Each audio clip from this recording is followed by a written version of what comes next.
G'day! Over the last couple of years I've written a few articles on this subject, so I thought maybe I could translate my advanced knowledge into a video.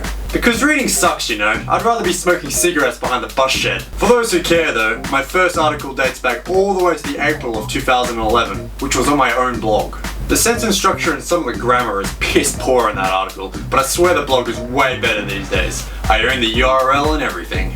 The second article was written for the British gaming site thisismyjoystick.com. Posted in the January of this year, it was a far superior article. That article received some great feedback feeding off the information of my previous article, which is what I'll do again for this audio-visual representation.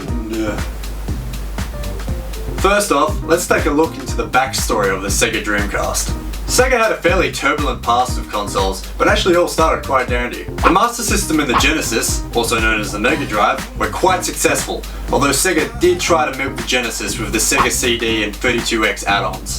After they finally let the Genesis go, they released the SEGA Saturn to compete with the N64 and the PlayStation 1, which didn't go so well. The nature of the board design meant it was hard to program for, and it also couldn't keep up with the price drops that the competition were having. By 1997, talks were in place to replace the ill-fated SEGA Saturn system, which eventuated into the SEGA Dreamcast. The SEGA Dreamcast was, and still is, a beast, which is what makes this downfall so utterly depressing. The Dreamcast was the first console to be released in the 6th generation, totally blowing its predecessors out of the water.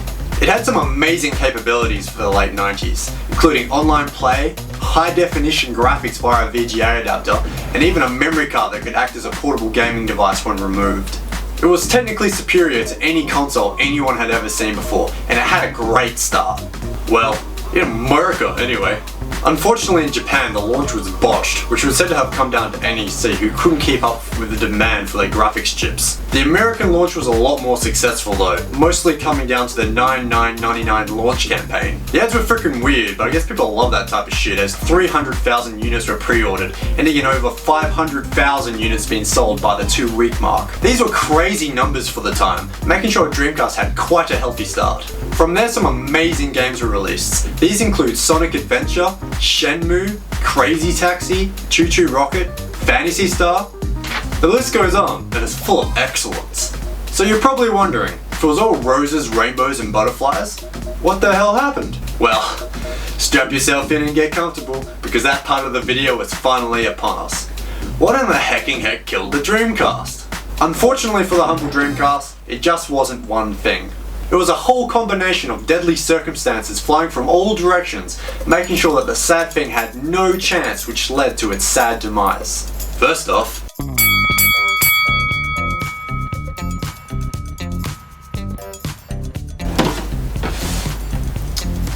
the first issue, and in my opinion the smallest issue, was the fact that there was no EA support. Basically, EA wanted to be the only developer to develop sports games for the Dreamcast. While this was a ballsy thing to request in the first place, EA had just bought the developer, Visual Concepts, with the sole purpose of courting them as their sports developer. EA said no dice, and that was that. In the end though, SEGA released NFL 2K1, which actually outsold Madden in the first couple of weeks it was on the market. It was the first football game released to support online play, and you better believe that SEGA made that known. While I do feel that sports games are an integral part of a console's library, I really feel that this is a non-issue.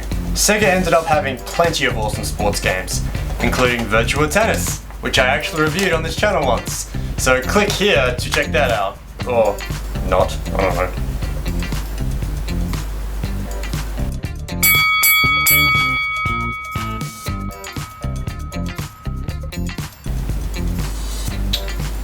Let's get all theoretical and philosophical for a second. You're a tech company. You deal in the business of consoles and games. You love games and want to spread them around, but ultimately you're a business, and businesses are there to make money. No money equals no future. You release a console for A amount and games for B amount. The console is great and lots of A is made. However, piracy is easy as shit and not enough B is made. Without enough B being made, A soon collapses in on itself when there are no funds to create more games.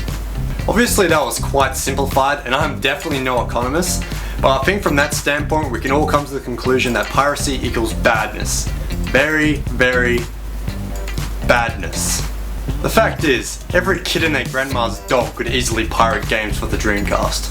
All you needed was a CD burner, a computer, some blank discs, and the best internet connection that the late 90s had to offer. After you downloaded and burned that game to a disc, you simply just plopped that disc into your Dreamcast, and off you went. You dirty, dirty pirate you. There was nothing stopping you at all, it just worked, and that was really terrible for Sega. They did end up manufacturing consoles that put a stop to this by the October of 2000, but by then it was a little late for the console. Ultimately, this turned out to be a blessing in disguise for the Dreamcast later down the track, but we'll get to this in a minute.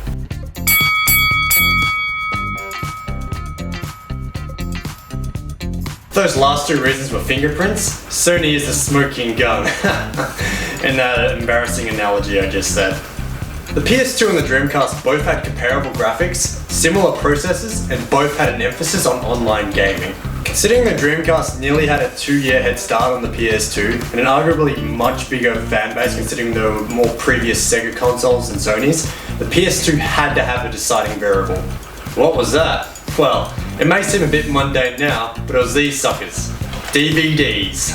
Obviously DVDs aren't a huge deal these days, but back in the late 90s and early 2000s, DVDs were the bee's knees. They were cooler than Jimmy Page. Probably.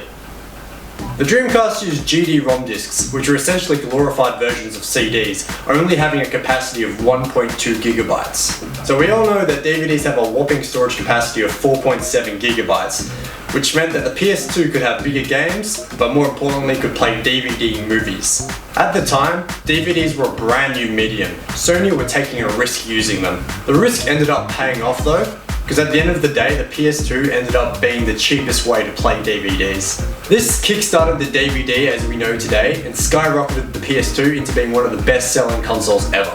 Unfortunately, this left the Dreamcast in the dust. Sales plummeted, and it was officially discontinued in the March of 2001, only 2 years after its release. It was such a disaster that Sega pulled out of the hardware game altogether, instead focusing on software.